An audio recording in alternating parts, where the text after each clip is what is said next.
안녕하십니까, 이송민 목사입니다. 오늘은 6월 21일 월요일, 순종의 삶이 열쇠였다 라는 제목으로 함께 은혜를 나누도록 하겠습니다. 먼저 말씀 봅니다. 제28장.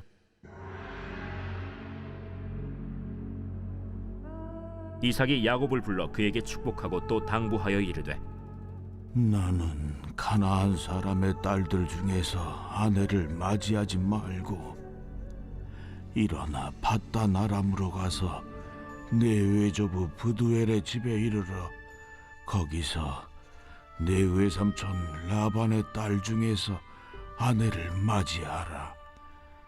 전능하신 하나님이 내게 복을 주시어 네가 생육하고 번성하게 하여 네가 여러 족속을 이루게 하시고 아브라함에게 허락하신 복을 내게 주시되 너와 함께 내 자손에게도 주사 하나님이 아브라함에게 주신 땅 곧 네가 거류하는 땅을 네가 차지하게 하시기를 원하노라. 이에 이삭이 야곱을 보내매 그가 밧단 아람으로 가서 라반에게 이르렀으니 라반은 아람 사람 브두엘의 아들이요 야곱과 에서의 어머니 리브가의 오라비더라. 에서가 본즉 이삭이 야곱에게 축복하고 그를 밧단 아람으로 보내어 거기서 아내를 맞이하게 하였고 또 그에게 축복하고 명하기를, 너는 가나안 사람의 딸들 중에서 아내를 맞이하지 말라 하였고 또 야곱이 부모의 명을 따라 밧단 아람으로 갔으며 에서가 또 본즉 가나안 사람의 딸들이 그의 아버지 이삭을 기쁘게 하지 못하는지라. 이에 에서가 이스마엘에게 가서 그 본처들 외에 아브라함의 아들 이스마엘의 딸이요 느바요의 누이인 마할랏을 아내로 맞이하였더라. 오늘 1절은 이삭의 부탁으로부터 시작합니다. 아들 야곱에게 철저히 당부하는 내용이 이 안에 있는데요. 무엇입니까? 너는 절대로 이 동네 여자아들을 아내로 삼지 말아라, 이렇게 얘기합니다. 이 요구와 이 부탁은 이삭 또한 아버지 아브라함으로부터 받은 것이죠. 이삭 또한 그 문제에 있어서는 철저히 순종했습니다. 물론 본인의 선택 권한이 없었을 거라는 생각도 들지만 에서의 삶을 볼 때, 즉 야곱과 다른 에서의 삶을 볼 땐 분명 야곱도 또 다른 선택을 할 수 있었을 텐데 라는 생각이 들긴 합니다. 그런 거 볼 때 오늘 이 아버지 이삭의 요구, 넌 가나안 땅의 여자를 아내로 삼지 말아라 라는 이 요구를 순종하기를 바라는 이 아버지의 마음은 실제로 그 순종하는 야곱을 볼 때 또 한 번 그가 얼마나 순종이 녹아있는 삶이었는가 라고 이해할 수 있겠죠. 아버지 이삭은 이제는 분명히 모든 장자의 권한과 또한 그의 삶의 기준을 제시할 때에 가장 중요한 기초로 삼은 것을 바로 결혼이라고 생각했습니다. 본인도 그렇게 결혼했고요. 그리고 그 장자의 권한을 충분히 유지하고 그 다음에 극대화시킬 수 있는 그 기준이 되는 것이 결혼이라고 보았기 때문입니다. 여러분, 결혼은 무척 중요합니다. 중요한 이유는 사실 남자의 역할도 중요하지만 여자의 영향력이 훨씬 더 크기 때문에 그렇습니다. 실제로 가인은 왜 그렇게 되었을까? 그 다음에 오늘 말씀에 나오는 내용 중에 아버지에게 축복을 충분히 받고 떠났다는 소식을 들은 형 에서의 반응은 놀랍습니다. 본인이 정말로 세속적인 삶을 선택하고 세속적인 여자를 선택을 해서 그렇게 후회스러운 삶을 살고 있음에도 불구하고 그는 어디로부터 문제가 시작됐는지를 알지 못하고 있다는 것이죠. 그냥 장자의 권한을 동생이 빼앗아갔다라는 것에 지금 분노해 있는 것입니다. 여러분, 본질을 보지 못하면요, 문제를 해결하지 못합니다. 엄마 리브가가 왜 그렇게 야곱을 사랑했고 야곱에게 초점을 맞췄는지를 에서는 모르는 거예요. 그냥 지금 감정만 상한 거예요. 또한 아버지 이삭은 에서에 대한 그 장자에 대한 집중력이 왜 없었겠어요.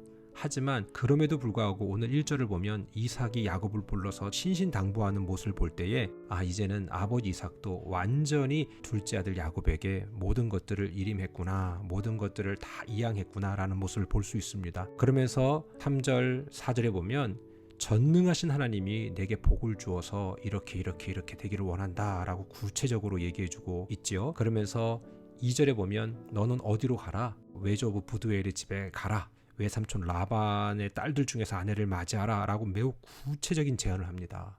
여러분, 이 내용들이요, 아들 야곱의 입장에서 볼 땐 순종할 수도 있고요, 아니면 안 할 수도 있어요. 하지만 에서와는 반대로 야곱은 순종해요. 이게 바로 결국 그가 복을 누릴 수밖에 없는 열쇠가 됩니다. 에서는 자기가 갖고 있는 그 의지를 자기 마음대로 사용했어요. 특별히 오늘 이 야곱의 소식을 듣고 본인이 보았다라고 얘기하지만 이건 실제로 본인이 본 게 아니에요. 그렇게 보편적으로 표현한 거예요. 그러니까 이 모든 내용들을 다 얘기로 듣고 소문으로 듣고 난 다음에 화가 나지요. 그러면 빨리 본질을 찾아야 되는데 여기서 또 엉뚱한 짓을 합니다. 6절에 보니까 에서가 본즉 이삭이 야곱에게 축복하고, 이게 실제로 봤다라고 얘기하면 안 돼요. 이런저런 소식을 막 듣게 되는 거죠. 막 보면서 이제 화가 나니까 에서가 행동을 하는데 8절입니다. 에서가 또 본즉 가나안 사람의 딸들이 그의 아버지 이삭을 기쁘게 하지 못하는지라. 이거 안 거예요. 근데 왜 기쁘게 하지 못하는지를 그걸 모르는 거예요. 그냥 이건 무슨 성격 차이인가? 이게 뭘 관계가 좋지 않은가? 이렇게만 본 거죠. 이건 본질적으로 신앙의 문제거든요. 그걸 보지 못하고 아버지 이삭을 만족시킬 수 있는, 나도 이렇게 할 수 있어요 라고 보여주고 싶은 내용으로 그가 선택한 게 뭐예요? 9절이에요. 이에 에서가 이스마엘에게 가서 그 본처들 외에 아브라함의 아들 이스마엘의 딸들이요 느바요의 누이인 마할렛을 아내로 맞이하였더라. 여러분 보세요. 아버지 아브라함의 본처가 아닌, 아버지는 아니죠. 엄밀히 말하면은 할아버지죠. 자기의 집안의 그 여자, 그때 당시는 그런 결혼이 가능했으니까 외형적으로 볼 때, 표면적으로 볼 때 아버지가 이런 걸 원하는 건가? 그러면은 나는 다시 기회를 얻을 수 있겠지? 이렇게 해석한 거예요. 여러분, 아브라함의 아들 이스마엘의 딸들 중에 그 후손들, 자 보세요. 이스마엘의 어머니는 하갈이에요. 애굽 여자예요. 애굽에서 태어나서 자랐고 나중에 애굽에서 데려온 아브라함의 몸종이죠. 자, 그런데 아브라함을 떠난 이후부터 신앙생활 제대로 했겠어요? 그러니까 표면적으로 겉으로 어떻게 신앙적인 모습을 보여주면 괜찮을 거라고 이 에서는 착각을 한 거예요. 그거 아니잖아요. 진짜 이 사람이 하나님을 전인적으로 만난 사람인가 아닌가에 대한 그 근본적인 신앙의 문제를 해석을 해야 되는데, 그냥 뭐 우리 이런 얘기 있잖아요. 뭐 목사님의 자제분이래, 장로님의 자제분이래, 권사님의 자제분이래. 그러면서 또 결혼을 그렇게 하면서 자랑을 해요. 그거 중요한 거 아니잖아요. 본인이 하나님을 만났는가 만나지 못했는가가 중요한 거거든요.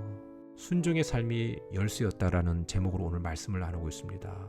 여러분, 야곱은요, 순종의 기준이 에서와 달랐어요. 처음부터 신앙의 가치관이 가장 중요하다고 깨달았고요. 그런 면에 있어서는 부모에게 순종했고, 에서는 계속해서 불순종했어요.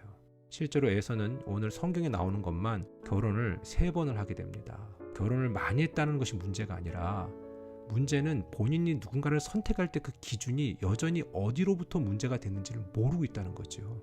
사랑하는 여러분, 순종의 삶, 그 근본, 그 기준, 그거 되게 중요합니다. 그것을 선택할 수 있는 멋진 인생이 되기를 주님의 이름으로 축원합니다.